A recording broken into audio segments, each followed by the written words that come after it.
শাকিব খান প্রমাণ করে দিয়েছে যে শুধু ট্যালেন্ট থাকলেই হয় না, থাকতে হয় ডেডিকেশন, ডিটারমাইন্ড এবং ডিসিপ্লিন। বাংলা চলচ্চিত্রের এক মহাতারকার নাম হলো শাকিব খান। দিনটা অনেক আগের, তখনও শাকিব খানের নামটা সুপারস্টার মেগাস্টার হয়নি। এখনকার মতো কুটির হিসাবের নায়ক, লাইট ক্যামেরা অ্যাকশনের রাজা নন তখনও। কক্সবাজারে একটি আউটডোর শুটিং এর আগে তিনি গিয়েছিলেন এফডিসিতে। উদ্দেশ্য ছিল খুব সাধারণ, কিন্তু একই সাথে অনেক দুঃখেরও। পরিচালকের কাছে নিজের প্রাপ্য পারিশ্রমিকটাও চাইতে ঘন্টার পর ঘন্টা অপেক্ষা করলেন। পরিচালক এলেন না, ফোন বন্ধ, কারো কোনো খোঁজ নেই। শাকিব খান তখনও এফডিসিতে দাঁড়িয়ে, কিছুটা রাগ, কিছুটা অপমান আর অনেকখানি অসহায়ত্ব।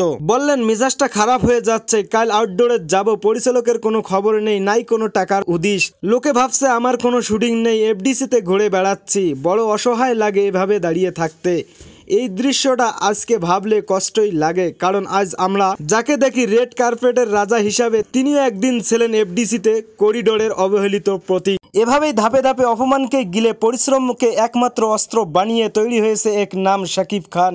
আজ তিনি 2.5 থেকে 3 কোটি টাকার পারিশ্রমিক পান, বিগ বাজেটের সিনেমা কাজ করেন, প্রযোজক পরিচালকরা পিছে পিছে ঘোরেন তার ডেট পাওয়ার জন্য। অথচ তিনি একদিন ঘুরে বেড়াইতেন নিজের পাওনা টাকা চাইতে, আর লোকে ভাবতো ওর কোনো কাজ নেই, শুটিংও নেই। এই সময়টুকু অর্জন করে নিতে হয়, উপহার হিসাবে কেউ দেয় না। শাকিব খান প্রুভ করে দিয়েছেন যে শুধু ট্যালেন্ট থাকলেই হবে না, থাকতে হবে ডেডিকেশন, ডিটারমাইন্ড আর ডিসিপ্লিন। তার এই জার্নি আমাদেরকে শিখায় সফলতা রাতারাতি আসে না, এটাকে তৈরি করে নিতে হয়। ধৈর্য ধরে কষ্ট করে বারবার পড়ে গিয়েও আবার উঠে দাঁড়াতে হয়। তাকে এক সময় কেউ দাম দিত না, কেউ সিরিয়াসলিও নিত না, কিন্তু তিনি হাল ছাড়েননি, নিজেকে প্রমাণ করেছেন প্রতি ধাপে ধাপে, প্রতিটি সিনেমার প্রতিটি চরিত্রই। এটাই লিডিং প্রুফ যে মানুষ চাইলেই সব করতে পারে। তোমার যদি এখন কিছু না থাকে, নো প্রবলেম, কোনো সমস্যা নাই, কোনো টাকা নেই, নাই কোনো সাপোর্ট, শুধু লেগে থাকো ভাই, কারণ তোমারও একদিন স্টোরি হবে।